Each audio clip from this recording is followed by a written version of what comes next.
Shalom Bapak Ibu yang diberkati Tuhan. Malam hari ini saya akan presentasi tentang tugas dari mata kuliah Kolokium Theologicum yang diampu oleh Bapak Pendeta Dr. Marulak Seribu Demin. Perkenalkan, nama saya Desti Dorkasme.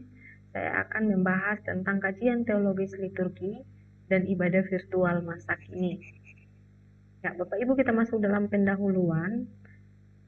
Nah, perkembangan dunia yang semakin canggih menjadikan manusia dapat melakukan dan mempelajari sesuatu melalui internet. Jadi baik itu dalam pekerjaan, dunia pendidikan, komunikasi, dan lain sebagainya. Jadi tantangan dunia yang dialami saat ini memberikan banyak manfaat, namun tidak terlepas dari beberapa hal yang justru menghancurkan manusia. Jadi Bapak Ibu, penggunaan internet ini jika dilakukan dalam hal yang positif atau dilakukan dengan benar, maka ini akan menambah pengetahuan dan akan sangat menguntungkan bagi manusia. Tapi jika dilakukan dengan atau digunakan itu dengan tidak baik atau dapat merugikan manusia. Nah, Bapak Ibu, menjadi suatu tantangan sendiri bagi kehidupan manusia pada masa kini. Namun menjadi tantangan manusia semakin kreatif ya. Bapak Ibu, dengan adanya wabah yang menimpa pada akhir tahun 2019, di awal tahun 2020 yang disebut dengan pandemi COVID yang disebabkan oleh virus yang berasal dari kota Wuhan yaitu Cina, hal tersebut mengakibatkan perubahan drastis baik dalam dunia pendidikan, dalam pekerjaan, dan tentunya dalam gereja juga dampak pandemik ini tidak dapat dihindari. Ya. Salah satu cara yang dilakukan pemerintah untuk mengatasi penyebaran virus tersebut dengan cara social distancing. Jadi Bapak Ibu, pengaruh COVID-19 ini sangat besar pengaruhnya. Jadi dalam dunia pendidikan, bahkan banyak yang kita lihat dalam YouTube, banyak orang tua yang mengeluh. Kenapa? Karena pekerjaan yang seharusnya dilakukan oleh guru, tetapi itu harus dilakukan oleh orang tua yang harus menjelaskan secara detail kepada anaknya atau mengerjakan tugas-tugas anaknya, sehingga menjadi suatu beban bagi orang tua. Dalam dunia pekerjaan, banyak orang yang kehilangan pekerjaannya karena COVID-19. Nah, untuk dampak ini juga tidak dapat dihindari dalam kalangan gereja. Nah, gereja juga mengalami kesulitan dalam menghadapi hal ini. Tetapi kita beruntung dengan adanya internet, sehingga kita bisa menggunakan hal tersebut sebagai wadah atau cara untuk bisa menjangkau jiwa-jiwa yang memang tidak bisa untuk datang ke gereja.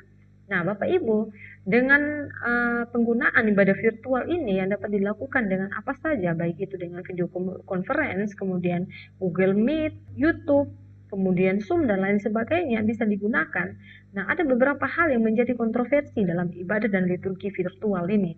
Nah, kita akan melihat kontroversi apa yang menjadi ketakutan bagi jemaat atau bagi gereja untuk menghadapi tantangan pada masa kini. Nah, Bapak Ibu, kita melihat ada dua kontroversi yang dialami oleh jemaat maupun gereja. Nah, yang pertama yaitu beberapa orang menganggap bahwa liturgi dan ibadah virtual tidak memiliki nilai keagamaan yang sama dengan liturgi konvensional.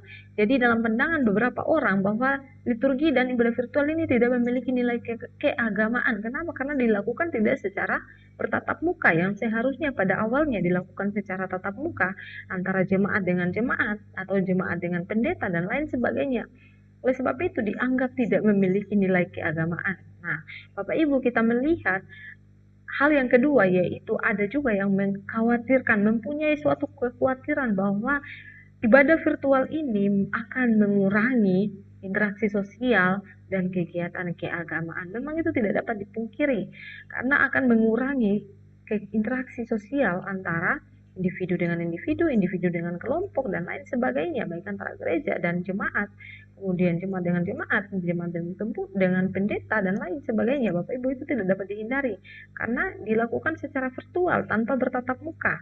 Nah, ini menjadi kontroversi, dua hal ini yang akan kita bahas di dalam materi ini. Nah, Bapak Ibu, untuk bisa memahami, untuk bisa menjawab kontroversi yang terjadi pada saat ini, bahkan mungkin pada saat ini ada beberapa gereja yang kita tahu pada tahun 2023 ini ibadah sudah mulai normal ya. Jadi ada beberapa gereja yang masih melakukan live streaming dan ada gereja yang tidak melakukannya lagi. Nah, ada beberapa gereja yang melakukan dua-duanya, jadi secara live streaming dan bahkan secara virtual dan bahkan secara bertatap muka, konvensional dan virtual tadi. Nah, Bapak Ibu, untuk kita bisa menjawab persoalan seperti ini, kita memerlukan untuk mempunyai pengertian yang benar tentang liturgi dan ibadah tersebut. Nah, Bapak Ibu, kita akan melihat tentang definisi liturgi tersebut. Nah, liturgi adalah serangkaian ritual dan upacara yang dilakukan dalam kegiatan keagamaan seperti misa atau ibadah di gereja. Jadi Bapak Ibu, kalau dalam Katolik disebut dengan misa, tapi dalam Protestan dan gereja-gereja lainnya disebut dengan ibadah gereja atau liturgi gereja. Nah, itu definisi tentang liturgi. Nah, Bapak Ibu, jika kita melihat pengertian dalam Kamus Besar Bahasa Indonesia, liturgi itu diartikan sebagai ibadah umum di gereja. Nah, dan dapat diartikan juga sebagai tata cara kebaktian. Nah, ibadah menurut Panjaitan, pengertian liturgi dibagi ke dalam 3 bagian. Yang pertama yaitu secara umum. Liturgi berasal dari bahasa Yunani yaitu liturgia, dari akar kata leiturgeo. Nah, yang artinya melayani, melaksanakan tugas dinas, dan memegang jabatan. Namun jika dilihat dari pengertian secara harafiah, kata liturgi berasal dari bahasa Yunani, dapat dibagi dalam 2 kata yaitu leitos dan laos. Nah, yang berarti rakyat atau jemaat. Kemudian pengertian yang kedua, liturgi dapat diartikan dengan kata ergon, yang artinya tugas, pekerjaan, atau perbuatan. Nah, berdasarkan pengertian tersebut, jika liturgi diartikan dalam konteks suatu pemerintahan, maka diartikan sebagai seseorang yang melakukan suatu pekerjaan atau perbuatan untuk rakyatnya. Nah, secara sederhana dapat diartikan sebagai suatu pekerjaan atau tugas yang dilakukan untuk kepentingan orang banyak. Nah, Bapak Ibu, menurut Simanjuntak pada tahun 2023 ini, liturgi adalah perayaan misteri karya keselamatan Allah dalam Kristus yang dilaksanakan oleh Yesus Kristus, Sang Imam Agung. Kemudian Bapak Ibu, kita beralih kepada sejarah liturgi. Nah, tentunya ketika kita tahu liturgi, dari mana ya liturgi itu? Nah, pasti dalam benak kita pasti bertanya, dari mana sebenarnya liturgi? Apakah ada sejarahnya? Ada Bapak Ibu. Liturgi sudah ada sejak zaman kuno dan berkembang sesuai dengan perkembangan zaman. Liturgi juga dipengaruhi oleh budaya dan tradisi setempat. Jadi Bapak Ibu, liturgi bukan hanya yang kita kenal saat ini, atau mungkin kita berpikir bahwa sejak adanya kekristenan maka liturgi itu ada. Nanti kita akan bahas di pelajaran selanjutnya bahwa ibadah atau liturgi itu sudah ada sejak zaman dan Hawa. Jadi Bapak Ibu, liturgi itu sudah ada sejak zaman kuno. Hal tersebut dipengaruhi oleh budaya dan tradisi setempat sehingga liturgi itu akan berubah dari zaman ke zaman. Nah, Bapak Ibu, kita melihat pengertian dalam masyarakat Yunani kuno merujuk kepada kerja bakti atau pelayanan yang tidak dibayar. Jadi, dalam pemahaman masyarakat kuno bahwa liturgi itu adalah suatu kerja bakti atau pelayanan yang dilakukan secara cuma-cuma dan biasanya dapat diartikan sebagai yuran dari masyarakat. Yuran tersebut diberlakukan bagi orang kaya dan pajak keperluan masyarakat ataupun negara. Jadi, ada beberapa pengertian tentang liturgi tersebut. Jadi pada mulanya kata liturgi ini digunakan dalam ranah politik, bukan seperti yang dikenal pada saat ini sebagai kultis dalam kegiatan gereja. Jadi Bapak Ibu, mungkin dalam pemikiran kita bahwa liturgi itu adalah suatu kegiatan dalam gereja, tetapi pada umumnya kata liturgi ini diberlakukan di dalam suatu ranah politik. Jadi tidak semata-mata dalam kultis atau kegiatan gereja. Kemudian menurut Anggraini pada tahun 2021, liturgi merupakan suatu unsur penting dalam kebaktian. Nah, liturgi bukan hanya berbicara tentang aturan ritual, upacara pelaksanaan liturgi, merupakan perayaan iman dan pelaksanaan tugas imamat Yesus Kristus itu sendiri. Nah, sedangkan menurut Jonar, liturgi merupakan suatu akta ibadah. Menurut Kristanto, bahwa liturgi adalah melibatkan setiap orang yang ada sehingga ibadah tidak bersifat pasif karena jemaat hanya mendengarkan. Bapak Ibu, nah seperti kita lihat mungkin pada umumnya ya, ada beberapa jemaat yang memang datang, duduk diam, dengar lalu pulang. Nah, menurut Kristanto ini bahwa liturgi itu melibatkan semua jemaat. Jadi setiap jemaat yang ada kita libatkan, mungkin seperti di jadwal ya. Jadi Jemaat itu tidak hanya datang, duduk, diam, dengar, kemudian pulang, tapi jemaat juga ikut terlibat di dalamnya. Nah, Bapak Ibu, dari beberapa pengertian di atas dapat disimpulkan bahwa liturgi merupakan sebuah aturan atau tata pelaksanaan kegiatan ibadah dalam gereja, sehingga ibadah tersebut lebih tertata dan dapat melibatkan jemaat untuk turut mengambil bagian dalam sebuah pekerjaan atau pelayanan. Jadi jemaat diberi kesempatan untuk ikut terlibat dalam pelayanan. Nah, Bapak Ibu, kita melihat dari pengertian dalam Alkitab. Nah, dalam perjanjian lama, ya, di sini dalam bahasa Ibraninya abodah. Ya. Jadi pengertian dalam perjanjian lama yaitu aboda artinya adalah persoalan agama, liturgi ini ya. Persoalan agama, kemudian tugas imam di kemah suci dan bait Allah, terutama dalam tugas mesbah, tugas orang Lewi dalam kemah suci dan bait Allah. Nah, kita melihat dalam pengertian dalam perjanjian baru yaitu liturgia, dalam bahasa Yunaninya liturgia, yang artinya menunjuk tugas imam menguraikan pekerjaan Kristus sebagai imam. Nah, pekerjaan para rasul dalam pekabaran Injil kepada orang kafir, kemudian sebagai kiasan untuk hal percaya, kemudian pekerjaan malaikat-malaikat yaitu melayani. Kemudian pengertiannya yaitu jabatan pemerintah, kemudian pengumpulan persembahan kepada orang miskin, dan kumpulan orang yang berdoa dan berpuasa. Itu pengertian liturgi dalam perjanjian baru. Nah, dari pengertian di atas dapat dilihat bahwa liturgi tidak hanya berbicara mengenai tata cara dalam ibadah, namun dapat diartikan dalam berbagai pengertian yang dilakukan oleh gereja dalam melayani. Hal senada juga diungkapkan oleh Panjaitan. Nah, bahwa liturgi adalah tempat di mana jemaat menyanyikan akan pengharapan dan keluh kesah dan masa depan. Nah, sehingga liturgi dapat dikatakan sebagai wahana atau wadah di mana jemaat terhanyut oleh visi mengenai kerajaan yang sedang datang. Nah, kita melihat definisi dari ibadah virtual. Nah, ibadah virtual adalah kegiatan keagamaan yang dilakukan secara daring melalui teknologi digital. Nah, seperti video conference, live streaming, YouTube, kemudian Facebook, Zoom, Google Meet, kemudian sekarang WA juga bisa. Nah, WA itu dalam kelompok mungkin sekitar 32 orang juga bisa untuk sekarang ya. Tapi dalam WA versi terbarunya. Nah, Bapak Ibu, definisi untuk ibadah virtual ini adalah kegiatan ibadah yang dilakukan secara virtual atau secara melalui teknologi digital. Jadi tidak bertatap muka, tetapi dilakukan secara virtual. Nah, kata ibadah dalam kita melihat pengertian ibadah. Nah, kata ibadah dalam bahasa Inggris yaitu worship, berasal dari istilah Anglo-Saxon, yaitu worship atau workmanship. Nah, berarti seorang yang layak untuk menerima pujian dan hormat.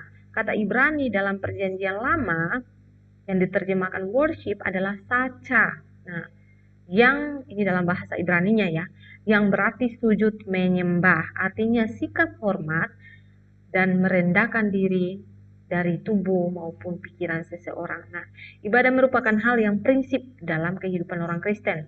Hal tersebut diungkapkan dengan alasan karena ibadah merupakan ungkapan atau tindakan iman orang percaya dalam bentuk liturgi ataupun ritual.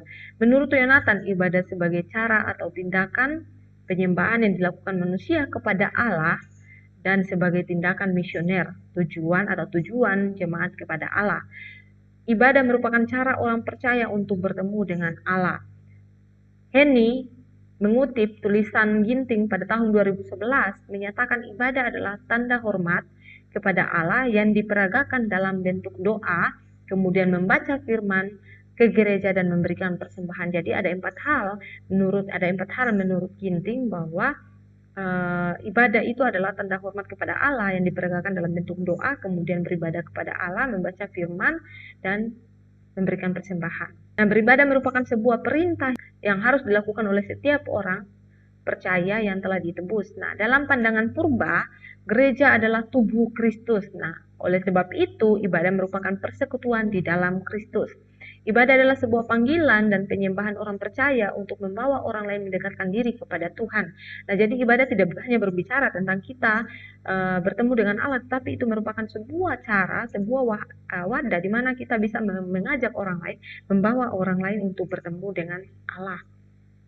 Kemudian dari pengertian di atas, peneliti menyimpulkan bahwa ibadah bukan hanya berbicara tentang tata cara ataupun identik dengan gedung yang digunakan.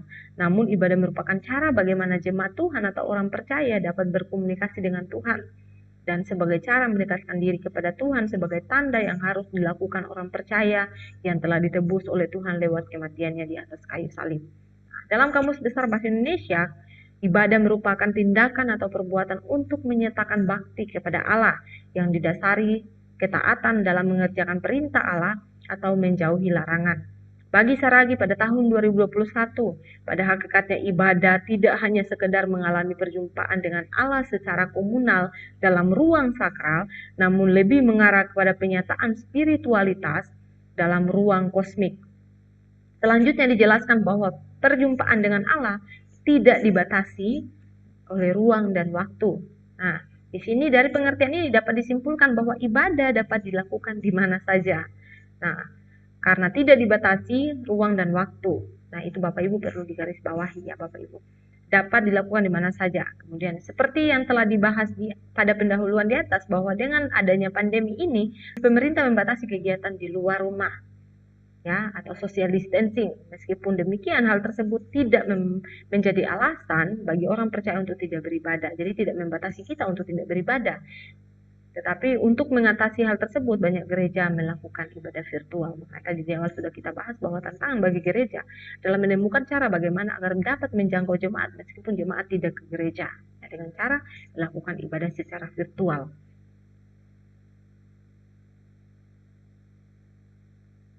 Nah, kita melihat sejarah ibadah. Nah, sejarah menunjukkan bahwa ibadah dilakukan di sebuah tempat yang dikhususkan bagi orang percaya. Simanjuntak dalam Mark Cross, dalam tulisannya menerangkan bahwa berdasarkan penelitian arkeolog, gereja pertama didirikan dengan tujuan spesifik berada di Akaba. Ini saya searching di Google, Bapak Ibu bisa searching di Google gereja yang ada di Akaba.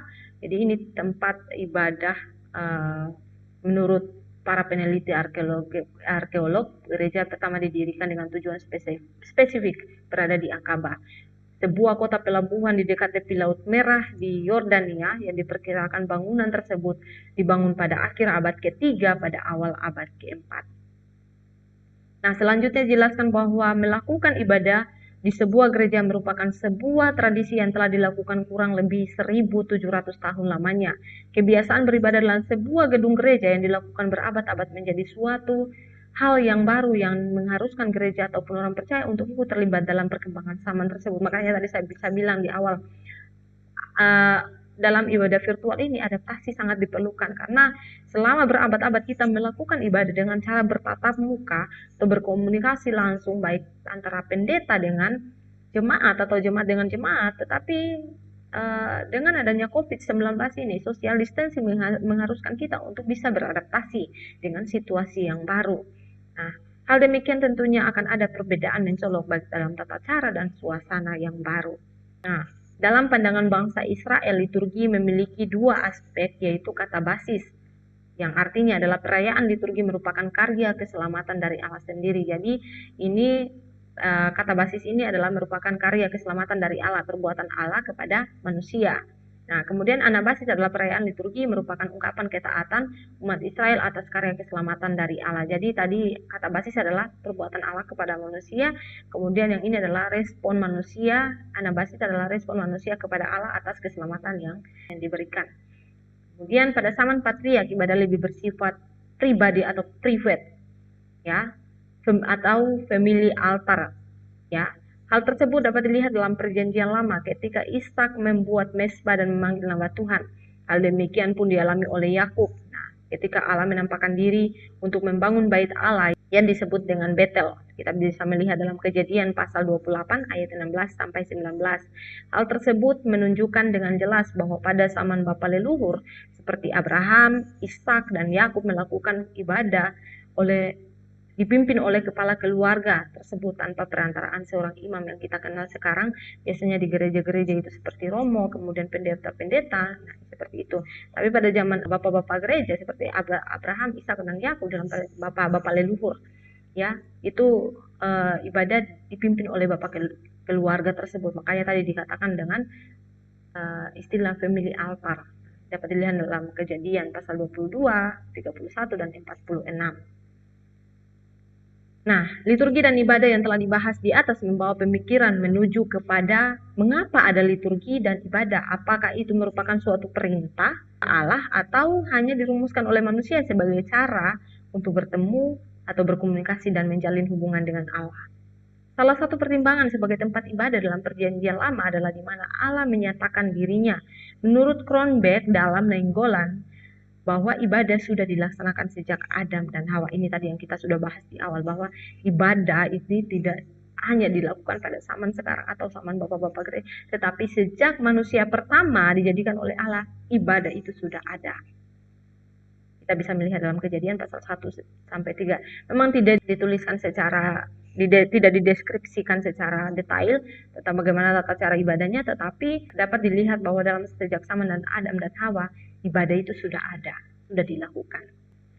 Dapat dilihat di atas dalam konteks PL, peraturan tentang tata cara memberikan korban persembahan dan ibadah yang ditetapkan oleh Allah sebagai sarana untuk beribadah atau meminta pengampunan tidak hanya berpatokan pada cara tersebut, namun semakin berkembangnya dari waktu ke waktu. Jika dilihat dalam konteks PL, ketika melakukan kesalahan dalam mempersembahkan korban bakaran, maka dampaknya akan sangat besar.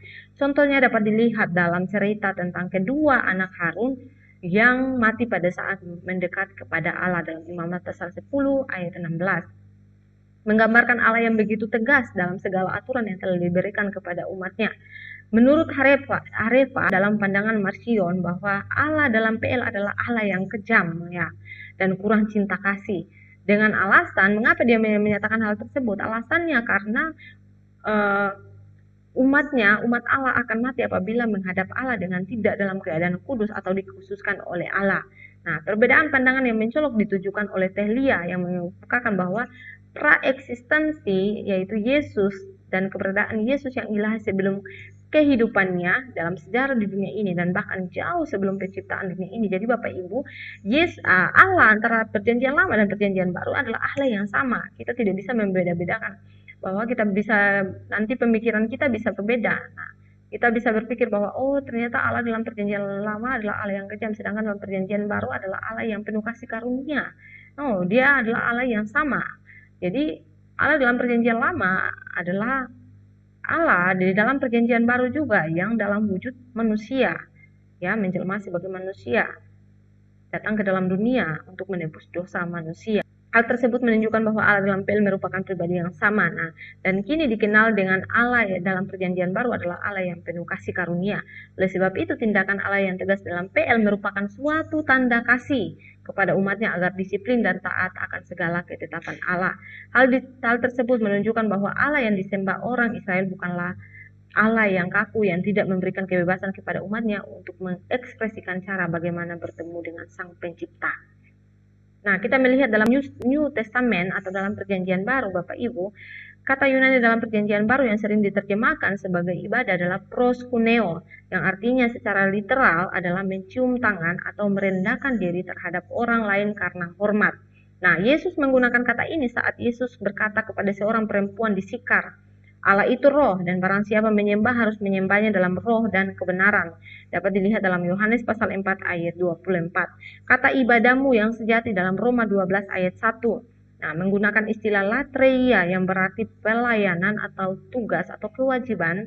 Dalam konteks Perjanjian Baru, ibadah dan liturgi mengarah pada para rasul. Nah, imam, malaikat, dan Kristus itu sendiri yang berhubungan dengan keyakinan dan dalam konteks keagamaan. Perkembangan yang terjadi menjadikan perubahan baik gereja purba era reformasi sampai kepada modern. Perkembangan tersebut mengarah kepada suatu pengertian yang baru tentang liturgi ibadah, yaitu pelayanan ibadah kepada Tuhan yang melibatkan persembahan pujian kepada Tuhan. Nah, David 2021 mengemukakan bahwa ada 3 macam pola yang berbeda. Yang pertama, dalam Kisah Para Rasul, pengajaran para rasul dalam gereja mula-mula, hal yang utama yaitu perjamuan kudus, kemudian doa dan kehidupan bersama.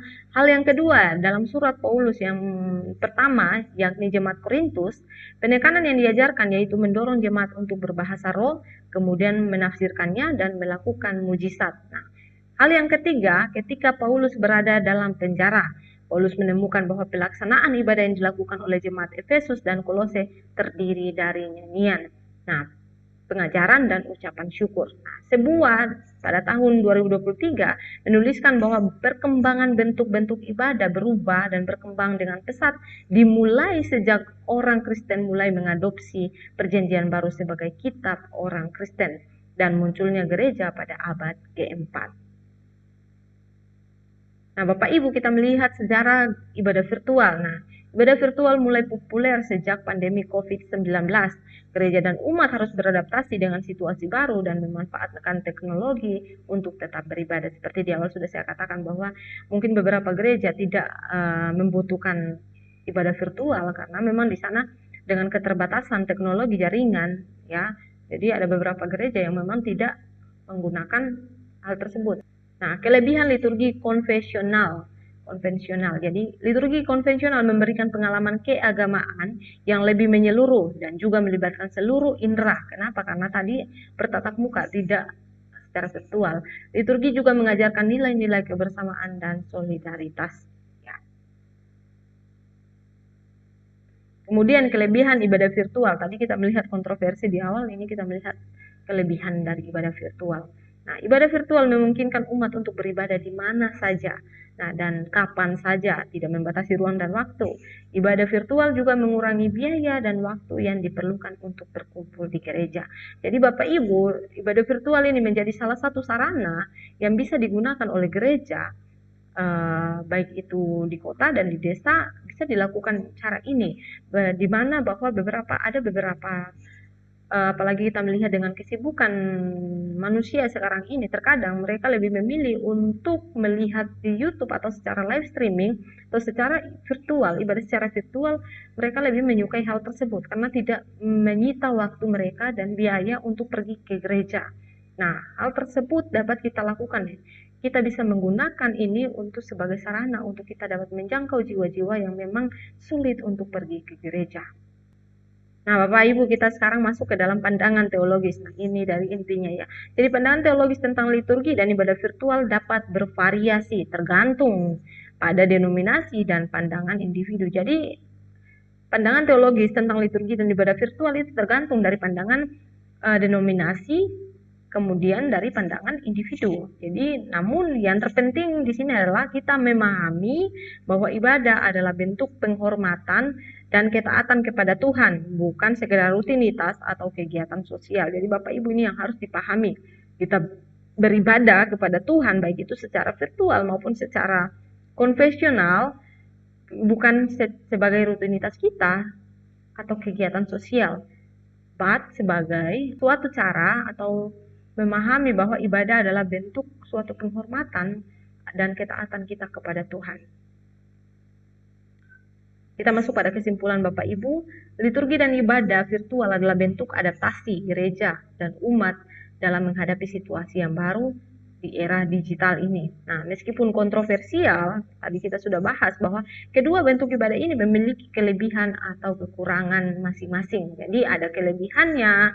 Tadi kelebihannya kita bisa menjangkau banyak orang di luar sana. Kekurangannya tadi ada dua hal kontroversi yang sudah kita bahas, bahwa ada beberapa orang yang takut bahwa itu akan mengurangi adaptasi antara sosial, ada adaptasi sosial di dalam kehidupan keagamaan. Dan yang kedua adalah tidak memiliki nilai keagamaan. Yang terpenting adalah tetap memahami nilai-nilai keagamaan dalam setiap bentuk ibadah yang dilakukan. Ya, jadi tidak berdasarkan bentuk ibadah yang memiliki kelebihan atau kekurangan, tetapi yang terpenting di sini adalah tetap kita memahami bahwa nilai-nilai keagamaan dalam setiap bentuk ibadah yang dilakukan itu.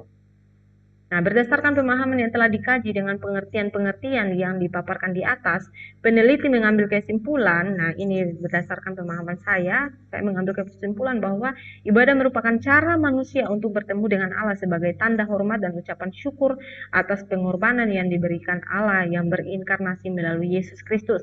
Di dalam ibadah tersebut terdapat liturgi yang menjadi tata cara atau dapat dikatakan sebagai aturan dalam beribadah. Tahapan-tahapan yang dirumuskan oleh setiap gereja mempunyai ciri khas tersendiri dalam merumuskan liturginya. Seperti yang telah peneliti uraikan di atas, bahwa dari pengertian yang telah dipaparkan, Allah yang disembah bukanlah Allah yang kaku. ya, yang hanya berpatokan pada satu cara atau tidak memberikan kebebasan kepada umatnya untuk melakukan ibadah atau menyembah dengan caranya sendiri. Nah, ibadah yang dimaksudkan adalah penyerahan diri. Nah, untuk dapat berkomunikasi dengan Allah. Oleh sebab itu, bagi peneliti, bagi saya sendiri, tempat dan cara bisa dapat divariasi dan dapat dilakukan di mana saja, karena tujuannya bukan tempat atau tata cara, tetapi tujuan melakukan hal tersebut adalah untuk memuliakan Allah. Bukan berarti Bapak Ibu saya mengarahkan Bapak Ibu untuk hanya melakukan ibadah secara virtual, tetapi saya mengajak Bapak Ibu untuk tidak merasa alergi dengan ibadah virtual, karena ini merupakan sarana yang bisa dilakukan untuk bisa menjangkau orang-orang yang memang tidak bisa untuk ke gereja. Nah, kita tidak bisa memaksa orang untuk bisa ke gereja di saat dia lebih memilih secara virtual. Jadi saya tidak mengajak Bapak Ibu untuk lebih memilih ibadah secara virtual, tetapi saya mau kita memahami konsep bahwa kajian teologis tersebut supaya kita ketika orang melakukan ibadah secara virtual, kita tidak memandang bahwa itu nilai agamanya tidak ada atau kurang efektif dan lain sebagainya. Tetapi tergantung dari pandangan Bapak Ibu, tadi sudah dijelaskan bahwa tergantung dari pandangan individu dan denominasi tersebut. Dan terakhir Bapak Ibu, ibadah adalah suatu hubungan yang dibangun antara manusia dengan Sang Pencipta atas karya penyelamatan yang dilakukan bagi ciptaannya. Sedangkan liturgi adalah tata cara untuk melakukan ibadah. Dengan adanya liturgi membuat ibadah lebih terarah dan dapat melibatkan jemaat untuk berpartisipasi dan ikut serta terlibat dalam pelayanan. Oleh sebab itu, perkembangan dunia yang semakin canggih tidak menjadi penghalang bagi umat Tuhan untuk melakukan ibadah. Nah, dengan adanya perkembangan teknologi dan ibadah virtual menjadikan gereja dapat menjangkau banyak orang dimanapun, baik lokal maupun secara global. Bapak Ibu, kita sebagai hamba Tuhan punya kesempatan yang luar biasa untuk bisa menjangkau banyak orang dimanapun mereka berada, karena ketika kita melakukan secara virtual itu dapat, mungkin kita terhalang oleh waktu dan biaya, tetapi melalui virtual kita bisa, dengan perkembangan dunia yang semakin canggih, internet bisa menjadi wadah kita untuk dapat memberitakan firman Allah secara virtual. Jadi semua orang di dunia ini bisa melihat apa yang kita tampilkan di internet itu, atau baik di YouTube, Facebook, dan lain sebagainya. Nah, itu merupakan sebuah sarana yang bisa kita gunakan. Nah, bagi gereja juga sebagai sarana untuk bisa menjangkau jiwa-jiwa, menjangkau jemaat yang memang tidak bisa hadir ke gereja. Nah, itu menjadi sarana untuk bisa menjangkau jiwa-jiwa. Jadi, menurut saya ada beberapa gereja yang melakukan secara virtual dan juga secara tatap muka. Bagi saya itu sah-sah saja, ya. Jadi tidak menjadi suatu masalah, tetapi kita harus mampu memahami makna dari suatu ibadah tersebut. Jadi bukan hanya sebagai rutinitas kita, sebagai kegiatan sosial kita, tetapi itu merupakan suatu cara untuk kita bisa bertemu dengan Allah. Mungkin itu saja Bapak Ibu dari penyampaian saya pada saat ini, materi saya. Nah, ini adalah beberapa buku yang menjadi pendukung untuk penulisan presentasi saya saat ini. Ini adalah beberapa buku dan juga ada beberapa jurnal yang saya ambil. Sekian saja presentasi saya. Terima kasih. Tuhan Yesus memberkati. Shalom.